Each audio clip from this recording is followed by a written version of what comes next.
तुम्हें पूरा घर पाइब यार नोट करूँ ना ना नहीं से देवा देवा से जी कही कथार चलो नहीं मुख्यमंत्री कहते सरकार कहते तुम्हें घरटा पूरा पाइब नोट करूँ लोकंकर सरकार लोकंकर सांगरे अछंती जो लोक माने साधारणतः भाव में दुखी एवं समस्या जर्जरित होउछंती विभिन्न तलस्तर प्रशासनिक स्तर में हो विभिन्न क्षेत्र में हो से जिते बड़े हारासमेंट होउछंती सेते बड़े से माननीय मुख्यमंत्री अभियोग प्रकोष्ठ को भरोसा नहीं आशा नहीं से आसुछंती एवं आज अनेक असाध्य एवं दुरारोग्यर पीड़ितों को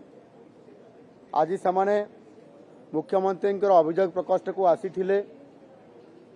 एवं समानक मध्यरु मुख्यमंत्री रिलीफ पांठी आमे सहायता जोगाई देवाई एक नूतन पद्धति सिस्टम रे जेभली भाव में सिंगल विंडो सिस्टम थाए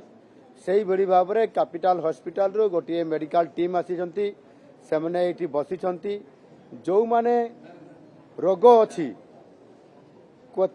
कि प्रकार रोग अच्छी केते परिमाण अफेक्टेड अच्छी जो माने हैंडिकैप अच्छी केते प्रकार केते परिमाण अफेक्टेड अच्छी ये समस्त को आज ठारू स्वतंत्र भाव से तुरंत त्वरित पर्यायर आज ही रिपोर्ट दिज्व एवं से रिपोर्ट देला चीफ मिनिस्टर रिलीफ फंड रो आज ही दरखास्त करी आज ही अप्रूवाल करा ये व्यवस्था आज आमर एठी सिंगल विंडो सिस्टम भड़िया आज आम एठी करैछु आज वर्तमान सुधा मुख्यमंत्री रिलीफ पांठी 4 जन को आम तत्काल सहायता आर्थिक सहायता ताकू आज मंजूर करा जायछि ए अर्थ से निश्चित भाव में दिने 2 दिन भितर तांको पाखक पहुंची जीवो सेमानक भितरु पुरी जिल्लार निमापड़ा अंचल आसीथिबा हेमंत साहू एवं खोर्धा जिलार निराकारपुर अंचल आसीथिबा विचित्र पाइकराई को मुख्यमंत्री रिलीफ पांठी 1 लाख टंका लेखाएं सहायता राशि प्रदान करा जायछि उभय दुर्घटना जोगु संपूर्ण भाव में सेमाने अकर्मण्य हो जाइछंती सेमाने आउ चली पारुनांती सेमानको आगामी दिन में आहुरी चिकित्सा को बलवत्तर रखिया पाई तांको आर्थिक सहायता प्रदान करागला सेही भली भाव में गजपति जिल्लारू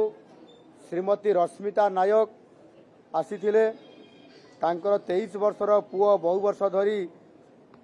सिकिल सेल रोग पीड़ित होई शेषरे आखि बुझी देइथिला